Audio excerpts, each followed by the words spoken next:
What is happening, people? Scarface Spurs here. Welcome back to another one of these lives, the second one.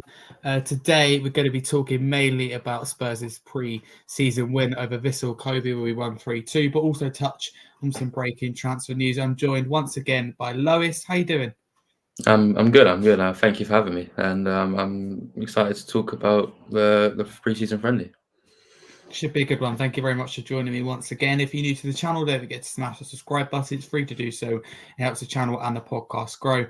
So be massively appreciated, even if you don't listen to much of the content. But let's crack straight into it and also get involved in the comments throughout today's live. Very keen to get your thoughts and opinions.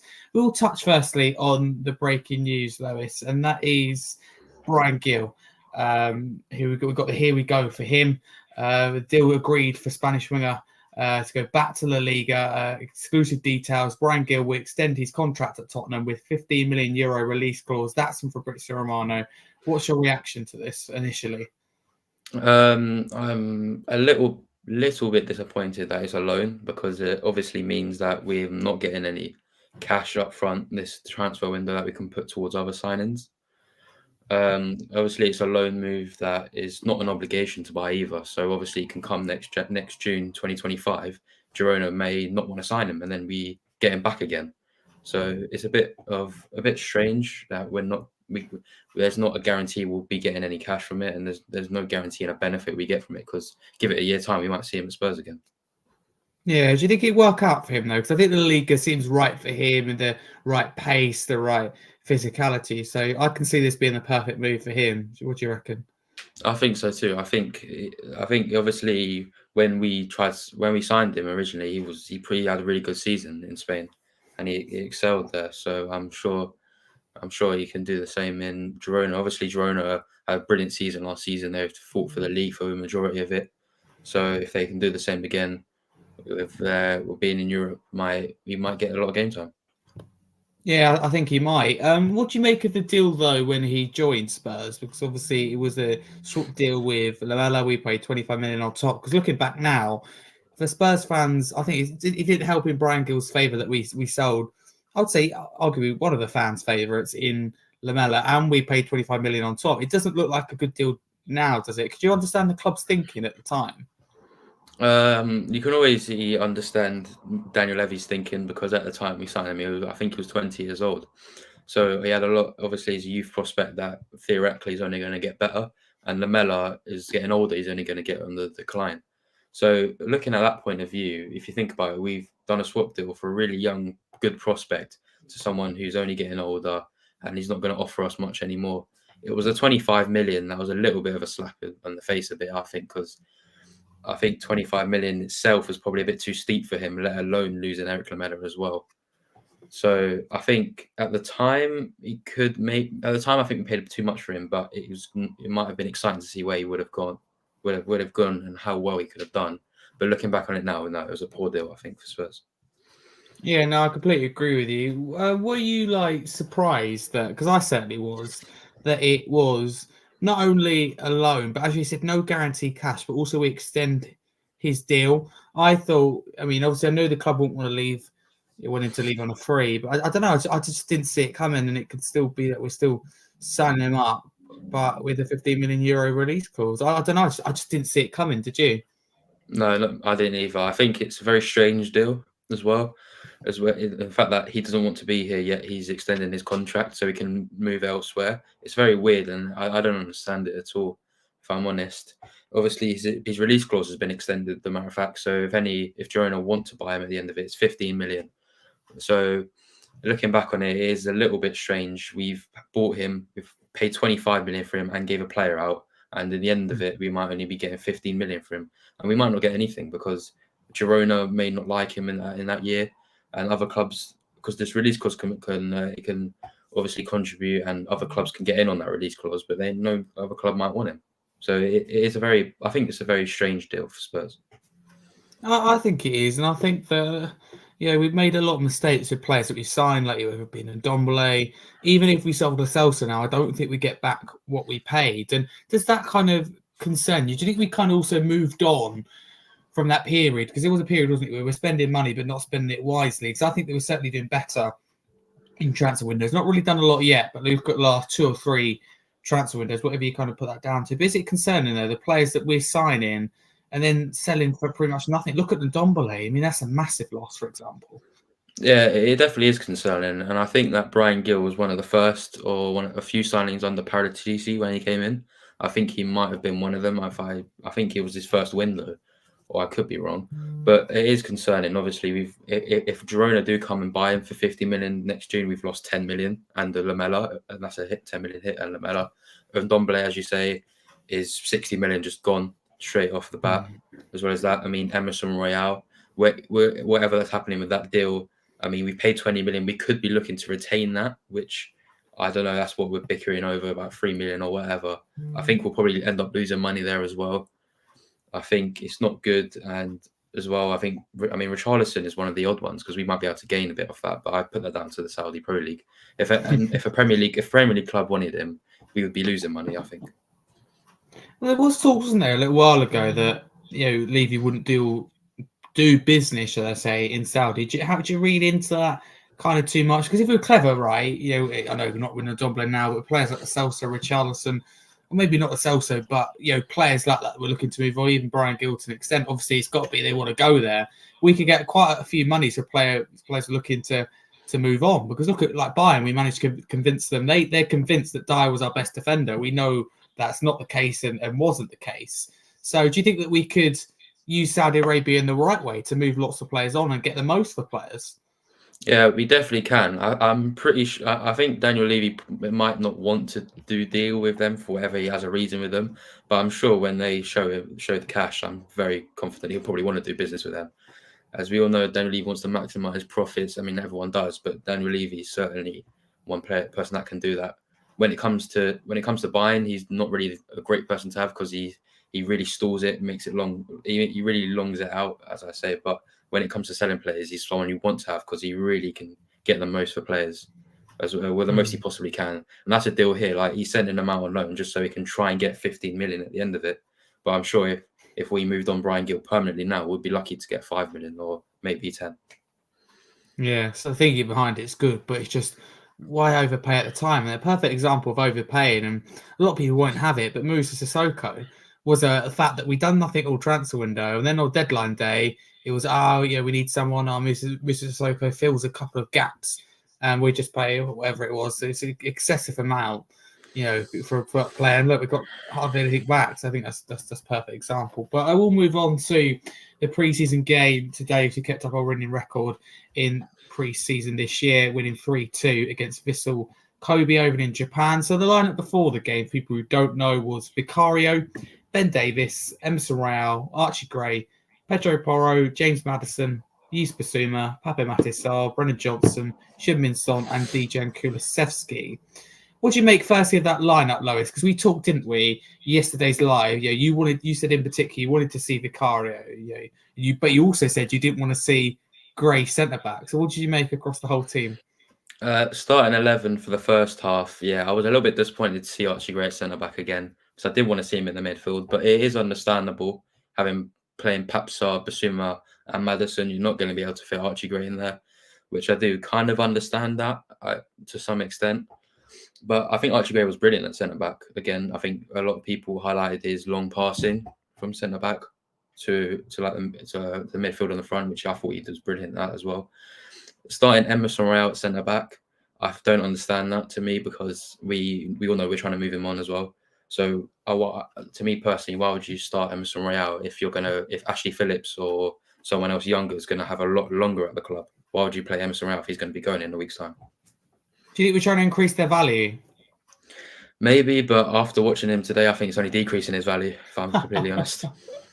With players like Royale, and I think it's a case of don't play them and keep the value as it is rather than it going down. Also, the risk is, like, if Royale is as close to joining AC Milan as the sources report, even reliable sources, why would he be playing? The whole point you don't is because there's no point, for what I understand, playing when you're not in a manager's plan. You just don't get anything out of it. The point of playing players is to get them to gel. There's no point trying to gel a player that's leaving. But also, if he gets injured, that club might also pull out or not pay as much. You're in trouble. So it's a risky thing to do.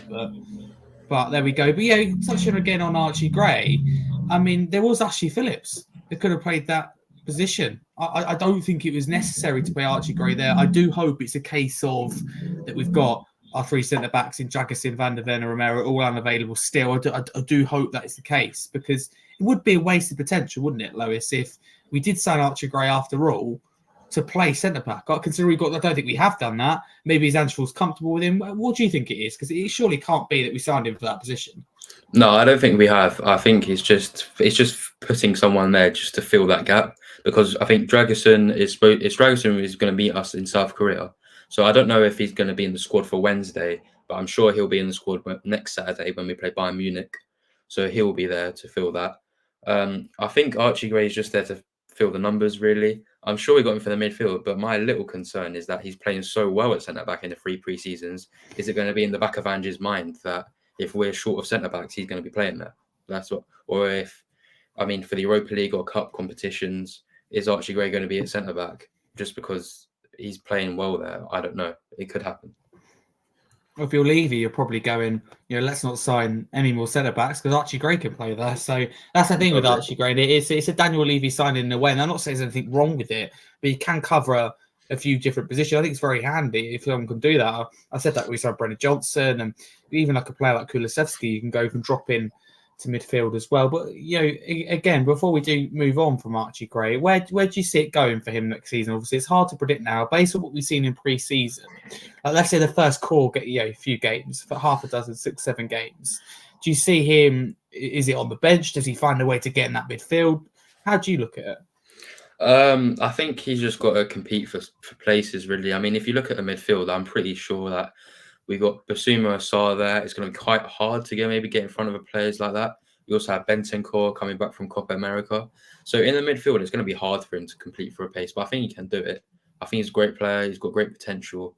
And I think it's just got to be a case of coming on, sitting on the bench, coming on to maybe help close the game out or add a bit of an impact. And when it comes to playing Europa League teams, especially like pot 3 or pot 4 teams that aren't as good, and we can maybe rest a player but still have a good player, I think he'll play games like that.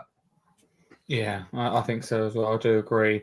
We went behind early on, focusing on the game. Did that surprise you? And, Sarr was blasted for, I haven't seen it in detail back, but Sarr was criticised. Does he have to do better there for you? Yeah, he does. The ball has obviously been crossed in from the edge of the box. There's no danger at all, and he has just got a very unnecessary touch on the ball there that has led to a goal. And it's a bit shame. I don't know, maybe he didn't get a shout to clear it, or I don't know what's happened. But obviously, it's a mistake that we can't be having in the Premier League as well, because in a game like pre-season, it doesn't matter at all, really. But again, in a game in the Premier League, that can cost you a lot more, obviously. So it's a bit of a shame that he come under fire for it. But yeah, it's a mistake. It's a defensive mistake that we need to avoid. Definitely, 100%. Yeah, I don't think any of us saw that coming, but it was all right because 9 minutes later, we got the equaliser. It was a flick from Kulusevski, an unreal footwork, I think, from Porro, as well as the finish. I mean, how nice was that equaliser? I mean, we picture perfect goals in football, and under Postecoglou, you can't get much better than that, can you? What a team goal! Yeah, no, it was a brilliant goal, and it was nice to see Pedro Porro as well get the goal, because I've actually been one of those people who think he hasn't been doing as well as I would have liked to yet this pre-season, and to get on the score sheet with some brilliant footwork and a great finish kind of humbled me a little bit as well, which was good, because it was good that he's kind of stating his claim to that he is our best right back, and I think he is. But attacking returns like that is something that Ange's system really needs from the fullbacks, because they get up so high, and being able to do that is brilliant, and I'm very happy. And it was a great goal, and it lifted us from that point. Yeah, absolutely, it certainly did. It was 1-1 at half time. We saw 3 substitutions made, which was Austin, Bergevall, and Donnelly all coming on for Vicario, Maddison, and Ben Davis. Were you surprised there were only 3 changes? We spoke yesterday, and we're both in agreement that it will probably be 11 changes at halftime, or close to 11. It looks like that. Well, this was scrapped today, so only 3. Was that a surprise to you? It was a little bit of a surprise, but I can understand it, because I think the first 2 games, when our first 11 and the players you expect to be playing, when they weren't really getting enough minutes to show what they can do, it makes a bit. I can understand it a bit because I was one saying that the first half for both Hearts and QPR was poor, and the starters, the players that and we all know, we recognise are going to be playing the most. They weren't really getting up to what we know they can do. So for the majority of them to get another maybe 15, 20 minutes was good to see, and as well as players like Son getting on the score sheet as well, which is something that couldn't have happened if we only made 3 changes instead of 11. Definitely. I think it just shows you because I think to start with, you do 11 changes for fitness reasons and to shrill things, but it's getting serious when it gets closer to the start of a new season, when you're only making 2-3 changes at the break, and then eventually we'll see. I think we'll get to Bayern, it'll only be 2 or 3 changes in the game itself. That's when it's serious. We get closer to the Premier League fitness. You're playing more games, but it was a test today, and we overcame it ultimately. So first, I want to go to next is when Spurs took the lead, second half 2-1. Johnson picks out Son. We take the lead. It was a classic Spurs goal, wasn't it? Really, under Ange Postecoglou, and we've seen what they've been working on in training. The club posted it across all social media with the low crosses. It was one of them. Johnson, the provider. Son, the finisher. Perfect Ange Postecoglou goal. Yeah, it was. It's classic Ange ball, I'd say, and it's what we've been used to. A lot of people have actually, I think I've seen a lot of people maybe criticise it, saying there's no plan B, and that all Ange ball is running to the byline and swinging it in and hoping someone gets on the end of it, which I don't agree with personally, because I think it works. I think it's a good style of play, considering we've got a lot of pace up in the attack. Players like Brennan Johnson have got a pass on them that can do that. The way he took on the defender, he got the ball and he lays it straight across for Son. And we all know Son is never going to miss a shot like that, or it'd be very rare for him to do that. And so I think it's effective for the players we have and the players we're bringing in. I think it's an effective way to play, and it scored there because it was a great goal. Yeah, it certainly was. Vissel equalised. It was Gray who gave the ball away. Will he be disappointed? Because I want to get onto him a little bit later, but he had a really good game, didn't he? But he'd be disappointed with that, I think. Yeah, he will be very disappointed because I thought up until that moment he was doing quite well, because at that point he was actually moved into the midfield. He was playing in that midfield, which I was really happy to see. And he gave the ball away, which is a little bit of a shame. But I think I can't take away from how well he played, because I think he was definitely one of our best players on that game. I think we're allowing him to do that in a preseason game, considering he was very good, played out of position, and there's just a couple of bits that I thought he done really well. A really professional, thorough performance. And I look at Archie Gray, right, and Leeds fans are going a lot, on a lot about him, and like to look after him and how you can see when he left how much they loved him. And having watched Leeds last season in the Championship, I didn't really see that, but I always think, you feel different when a player plays for your club. But I've really seen that already in pre-season. It may sound silly, but I've seen the potential already at his age, playing out of position, doesn't complain, does the job. Because he looks like, I look at him and he looks like he's been playing for Spurs for years. It's natural, it feels right. And I think that's credit to him. I think he's in for a good season personally. 3-2 Spurs next.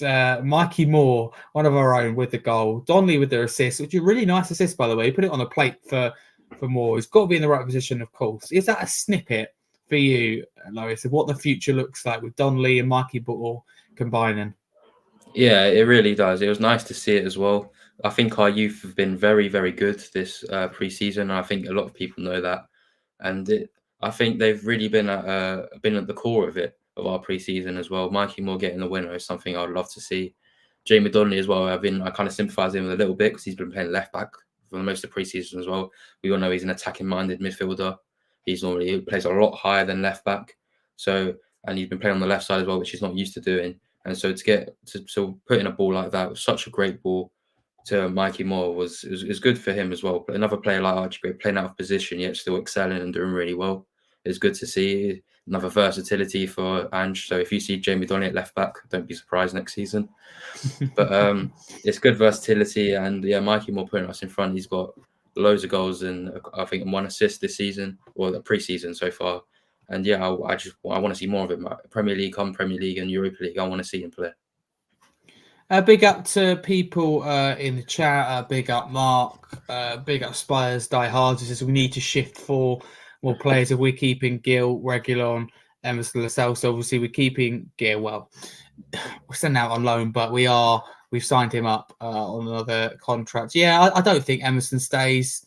I don't think Richarlison stays. I mean, out of them on that list, who do you see? Obviously, we know Gil. Who else do you see staying, if anyone? I don't see. I think potentially Lascelles, so maybe. I Mm. think Reguilon will be moved on. He's been allowed to not be travelling with the squad to move up to take a position or to move on elsewhere. I think if it becomes too close to the transfer window, Reguilon might just get released from us, which I don't want to happen. I want to obviously get a fee for him or maybe a loan with an option or obligation to buy. I don't see him being there. Gil's obviously not here anymore. Emerson, I think, will be moved on. I think it's a case of Lascelles, so I think I'm quite 50-50 if he's moving on or not. Fair enough. Big up, Bobby. Rick says, not seen anyone talk about how easily our defence is getting cut open. 2 goals conceded against the team with a combined value of 16 million. I know I get your concern, Rick, but what I will say is we haven't got any of our 3 centre backs available, and I think that it's really early. What we've got to remember is Vissel, Kobe. I know that, as you say, that Rick, they're not their team's not full of value like you see in the Premier League or even like you see with ours or other top teams. But 24 games into their league season, they're fresh, they're ready to go. Players have just come back from holiday. We've got really just over half a team available. So, Lois, does Rick makes a point here. Does it concern you that we're getting cut open easy? It doesn't concern me when I know that we didn't play with the natural centre back today. Yeah, it doesn't concern me because we all know that Romero and Van der Ven will be our centre-back partnership, and they went on the pitch. And even if one of those weren't available for whatever reason, you'd have Radu Dragus in there as well. None 3 of them were playing, and I can pretty much guarantee you that we will not be seeing Oliver Skip or Archie Gray centre-back for Leicester away. I can practically near enough guarantee you that. So I don't think we should be too worried. And I'm very confident that our back 4 to start the Premier League season will be Adoji, Van der Ven, Romero, and Porro. I'm very confident of that. Yeah, so am I. Spurs diehard says Mikey Moore, Jamie Donnelly, Alfie Devine must all be part of the Tequed 25-man squad. Also, 1 striker from Valise, Lancashire, Dane Scollett. Yeah, I completely agree. I'd list all your first players in there. Out of those 3 strikers, though, Lois, who'd you go for? I mean, do you try and squeeze in more than one? I mean, I'd find it hard. I think that you have to give Dane Scarlett an opportunity. So for me, you have to include him. And it'd be unfair, I think, as well to leave Lancashire out. So where do you stand with this? I think personally, the one who offers me the biggest, who has probably the most potential for me is probably be Will Lancashire, if I'm very honest. I think he's the youngest as well. So he offers, and I think he's been the best striker out of all 3 of them so far this preseason. I know we can't read too much into preseason, but to be the youngest out of the 3 and to probably have the most clear-cut chances and get a goal. I mean, I know Dane Scarlett also scored as well against Hearts, but I think Will Lancashire's been the best, and I would probably choose him. But I think knowing Spurs, I wouldn't be surprised if Will Lancashire maybe got a loan move out to a lower league club, and I'm not unsure about Veliz as well. I don't know where he fits in with this squad because there's 3 strikers there and all 3 of them I quite like. Did we really need to buy Alejo Veliz? I'm not too sure because I don't think I've just never really seen enough of him and I just don't see him getting an opportunity, if I'm honest. I agree. If asked me, I'll find a way to include 3 strikers. What I'd do in an ideal world, I know it doesn't work as easy as that. With Saudi coming 55, 60 million for Richarlison. And by the way, for people who don't know, I'm a massive fan, really big fan of Richarlison. But when we're getting the money back that we paid for him, considering he picks up a lot of injuries, it isn't going to consistently get you goals. I think we have to take that and we can use Saudi to our advantage. We bring in a top striker, whoever that may be, Solanke, Tony, Gyökeres, whoever it may be, Jonathan David, etc. And then we turn to here and we bring in Dane Scarlett and Valise as a couple of backups. I think Will Lancashire really like, and I agree with you. I think he's been the best out of the 3, but I think he's young and probably a loan will help into Championship, lower Premier League. I think will really help him and then come back strong next season. But Lois, surely Dane Scarlett, this is his last chance, isn't it? I think from now to January, he's got to find a way to convince Ange to get minutes. I mean, obviously training is a big part of it. Pre-season is a big part in pressing, in particular training. He's got to find a way, hasn't he, really? Because the truth is, he's not getting any younger. It's going to be similar to Eddie Nketiah situation at Arsenal, where he's getting on 22, 23. and he hasn't had many opportunities, and when he hasn't produced. So where do you sit with Dane Scarlett? Because I'm all for giving an opportunity, but when do you say enough is enough? We cut our losses. It's a bit hard for Dane Scarlett, I think, because I wouldn't surprise me if he got a loan move out, which I just don't see the point of it at this point, because he's had so many loan moves out that are either just cut short or not very successful. I think I think it is now or never for him at this point, because I think if he's not getting if he's not even at least getting on the bench for us, then I think at some point, maybe come January, he might just have to transfer him out to a lower league team and hopefully he can work his way up. I just don't see it because, I mean, to me personally, I still prefer Will Lancashire over him. And Will Lancashire's a bit younger than him. And I think he just offers more. And I think he's more of a clinical striker. And so I think time's running out for him. And he's just got to, I obviously can't tell you how, but he's just got to somehow just put the work in training, maybe catch Ange's eye. But obviously, if Richarlison doesn't leave and we had to sign another striker, for these three strikers, I really just don't see them getting much game time. It depends on Richarlison, though. Definitely. And if you think about it, we've got a lot of players that are strikers, ultimately, a lot of strikers, and a lot of players who can play that striker position. So there should be no case scenario like Spurs will, where we go into the season with one, maybe two strikers and end up, with Vissel playing a handful of games and, getting injuries. So you've got to prepare for the worst case scenario. And even if they are here, players like Emerson, etc., Skip, I'll be tempted to leave out and just go, look, you've got to fit young players in here, fit Mikey Moore in here, fit Vissel. I like Vissel. He got gold in the away to Brighton. We didn't see much apart from that, but I see a player in there really. He shows passion, and I do like that. So I like what I've seen, but I find it a strange signing when we had Dane Scarlett, Lancashire, Troy Parrott at the time. So we have got a lot of strikers who will find a way to use them. I think Lancashire alone makes sense.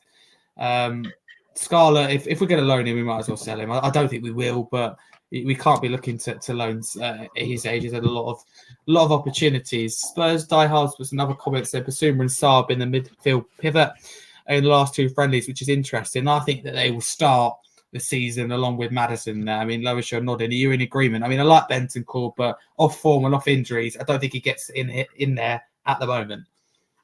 I am in agreement with that. I think Basuma and Saab they probably offer the most for us in that midfield. It's a bit of a shame because I think maybe a year, 2 years ago, Bentancur was probably arguably one of our best players in that season where I can't remember, I think Son was off it a bit that season. Kane was obviously our leading striker. I think it was probably a case of Kane and Bentancur being our best two players at the time before he got injured away to Leicester.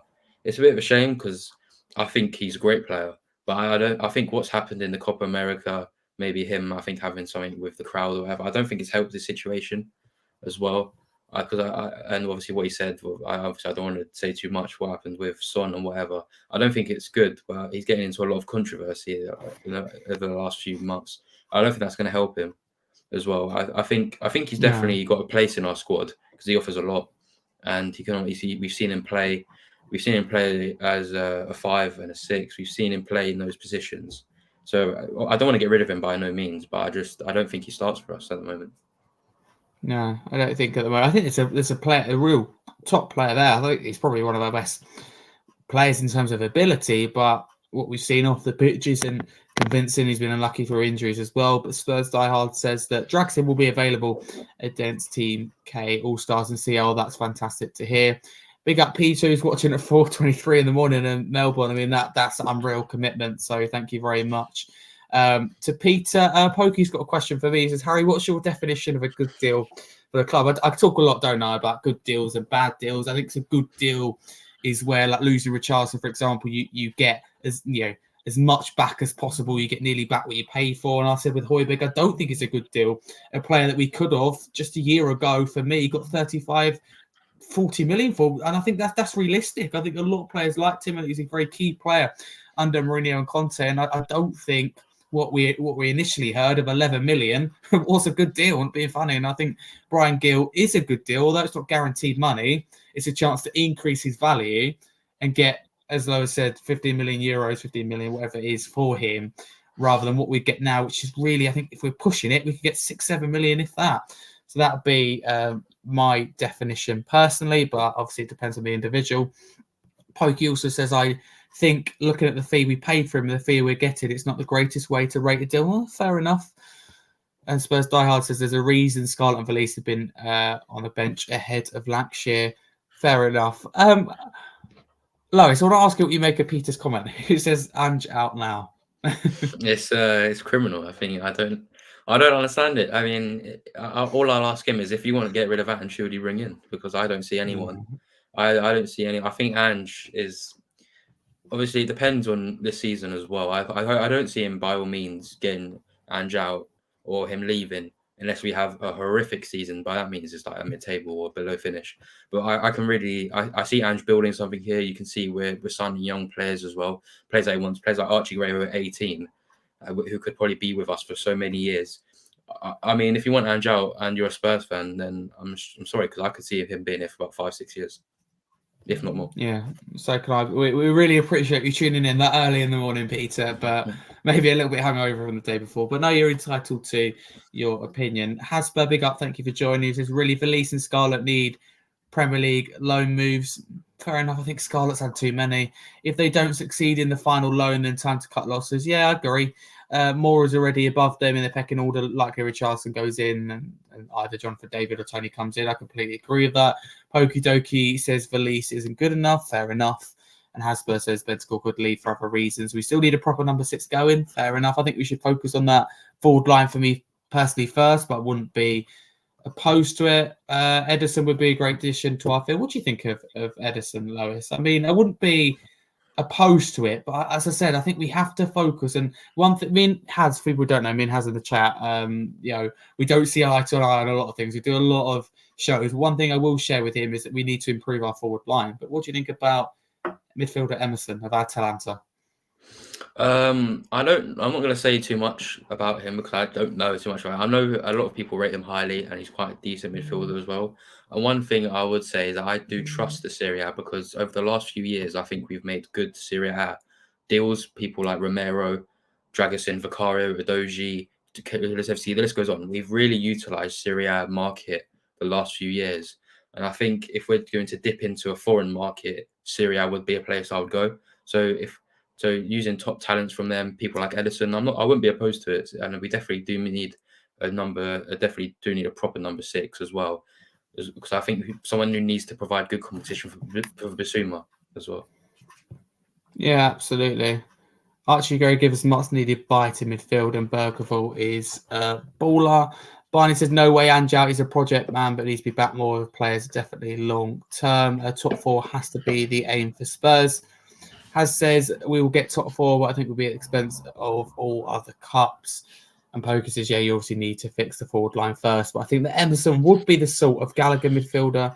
Emerson was. I personally can't disagree with that. I love this comment, by the way. I'm not aiming to take Ange's job anytime soon. Hasper says, if we don't start well, I think Poch will be here by Christmas. So it's a bold shout. Levy does like to sack people at the end of October, early November. But I do see, Postecoglou being here for half a decade or so. I do think that he's a long-term thing, but we'll have to see. Before we go back to the game and kind of who stood out, Lois, Has makes I think a good point, to be fair to him. It's only 3 weeks until the season starts. There's still no first-team signing. We've seen Bergevall come in, and we've got Yang, South Korean, that will probably come in, but will join it in January. There's no one that goes, you instantly improve the first team. And ultimately, the way I look at it, you finish 5th. You have to improve your first team to get into 4th. I think Villa have improved. I know they've let players go, but I saw that they improved. They brought Onana. I think it's a massive signing. So do you share Has's concern that he says very worried, but do you think it's worrying that there has been a lack of activity, if you like, with 3 weeks to go? It's not just Spurs, though, I don't think. Yeah, no, it's not just Spurs. It's a number of other clubs in the Premier League as well who haven't really made too many signings. It is a little bit of concern, definitely, as well, because I wouldn't be surprised if the starting 11 that we play against Leicester is unchanged from what we had last season. Probably a very similar look. I mean, maybe one thing could be different is a striker, but it all depends if we are signing Tony or someone else before. I think it is a little worrying. I mean, I'm a little concerned. I am. I think for me, it's that striker position. We need to sort it out because I'm not one that wants to see Son up front, and I want to see him on the left. And Maybe Richarlison's fit by then, but are we really settling for Richarlison up front? I don't know. I hope not. I hope we get someone else because I think that's a real problem spot. I think it is as well. And as I said before, you get 55 million, 60 million for Richarlison, similar to what we paid.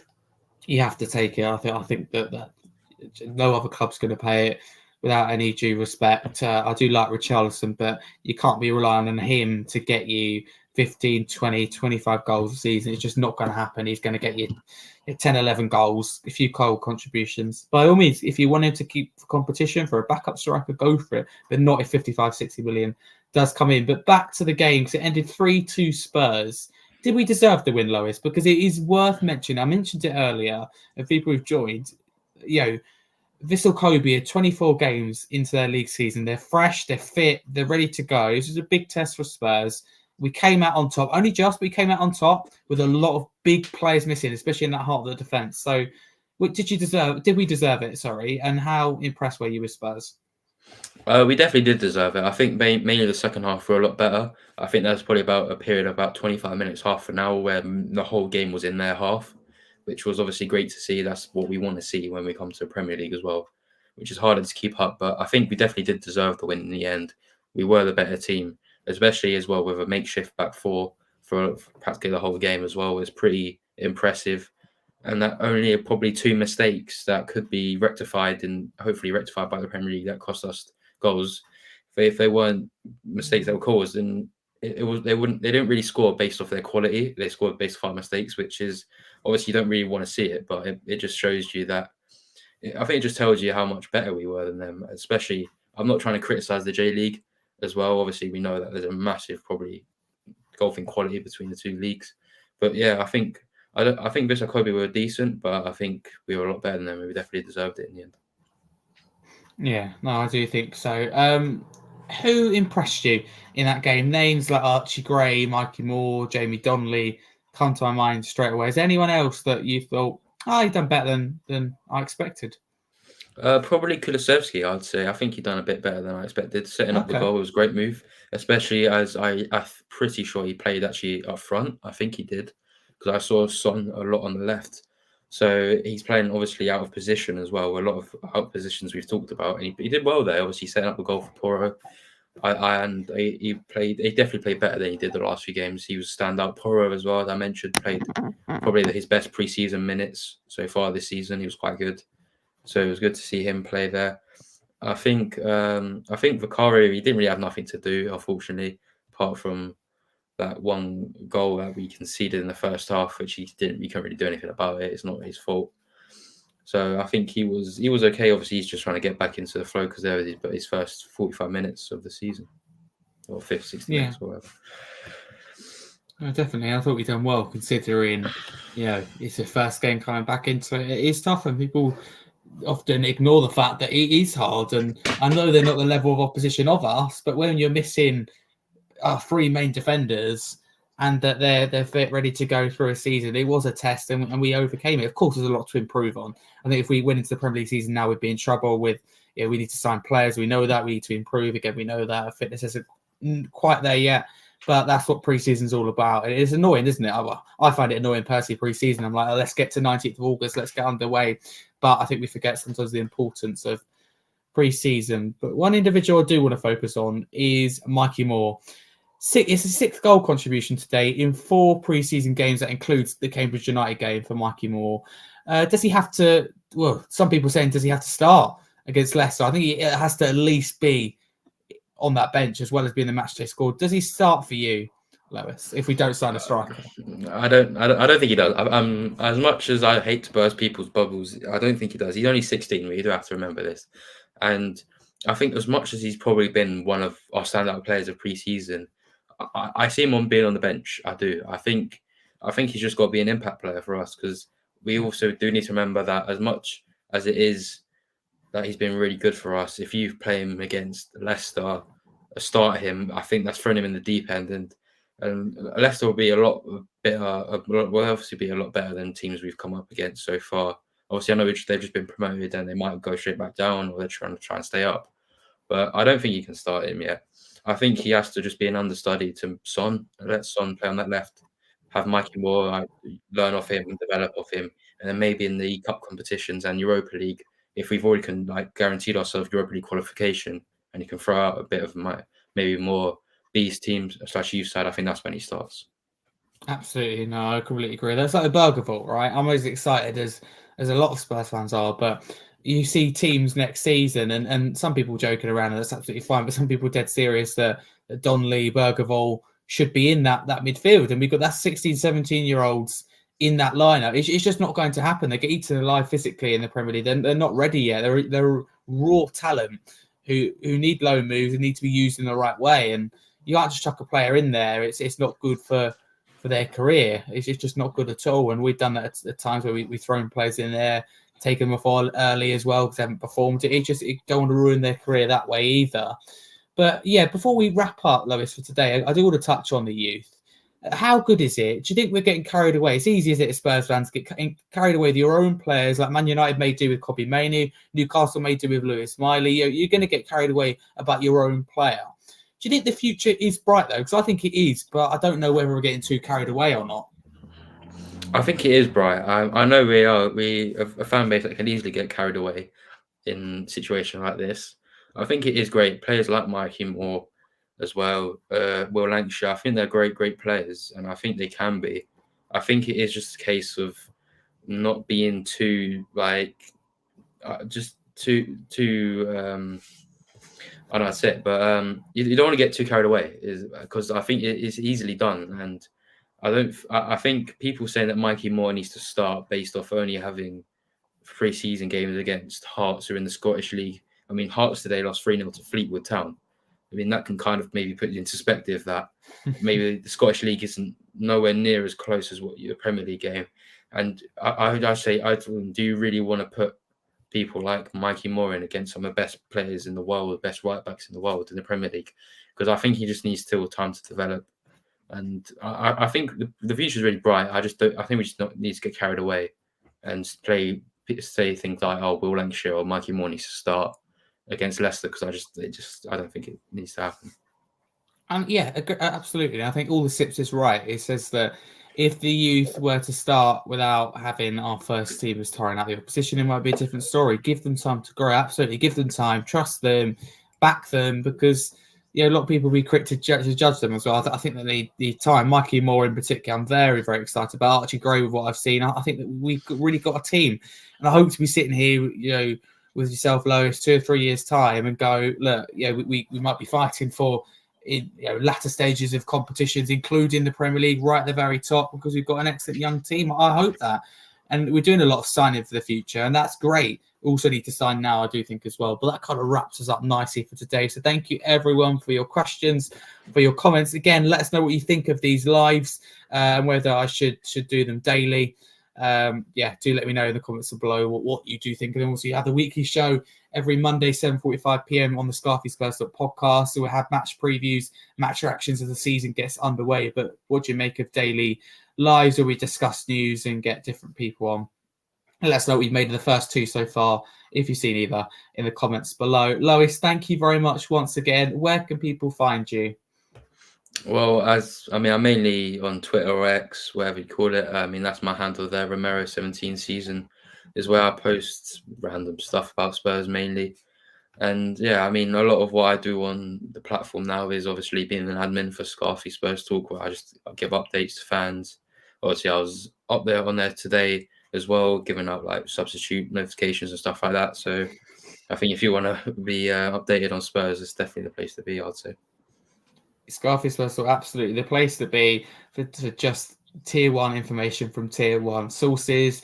None of this rubbish, and I don't necessarily name them, but there's loads of Spurs accounts and they all mean very well, but they post a lot of things, a lot of rubbish really. If you go by what they said, we'd have a lot of players that we don't have, and we likes of Richards Emerson would have already left the club. They haven't. So we report from people like Alistair Gold, Fabrizio Romano, Michael Bridge, your core set of tier 1 sources from Plattenberg, etc. So that core base of tier 1 sources. But thank you very much, Lois. It's great to have you on board as always. And thank you everyone in the chat. Don't forget to smash that subscribe button, follow us both, but most importantly as well, go check out Scarfy Spurs Talk across all socials, mainly X. But a massive come on you Spurs. This is an older song from us that really caught on. It's been sung by many fans at various different grounds. So really appreciate support on this one. Quite simply, it's about a guy who's ginger. He came from Juventus and he plays on the wing.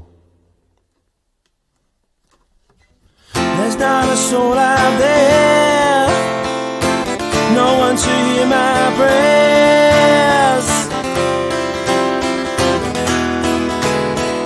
Give me a ginger from Sweden. He came from Juventus and he plays on the wing. Give me a ginger from Sweden. Number 21, his name is Kulusevski.